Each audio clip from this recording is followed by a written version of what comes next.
ಇದು ತಾರು ಟೆಚ್ಚಿರೋಂಥ ಜಾಗ. ಇಲ್ಲಿ ನೋಡಿ ಯಾರು ಫೆನ್ಸಿಂಗ್ ಹಾಕ್ಕೊಂಡಿದ್ದಾರೆ, ಒಳ್ಳೆ ಮನೆ ಮಾಡಿದ್ದಾರೆ.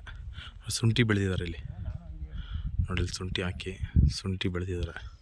ಇದು ಎಡೆಯಲ್ ಹತ್ರ ಬರೋ ಜಾಗ ನೋಡಿ, ಫೆನ್ಸಿಂಗ್ ಪಕ್ಕದೇ ಜಾಗ ಬರೋದು ಇದು. ಇಲ್ಲಿ ಏನು ಕಾಣ್ತಾ ಇದ್ದಿದೆ ರೆಡ್ ಸಾಯಿಲು. ಈ ಪಕ್ಕದ ಎಲ್ಲಿ ಇದೆಯಲ್ಲ ಅದನ್ನು ಸೇರುತ್ತೆ. ಹುಳ್ಳಿ ಏನು ಹಾಕಿದ್ದಾರೆ ಅದು ಇಲ್ಲಿಂದ ಅಪ್ ಟು ಆ ಮರ ಇದೆಯಲ್ಲ, ಆ ದೊಡ್ಡ ಮರ ಕಾಣ್ತಾ ಇದೆಯಲ್ಲ, ಅಲ್ಲಿ ತನಕ ಇದೆ. 9 ಎಕರೆ ಇದೆ.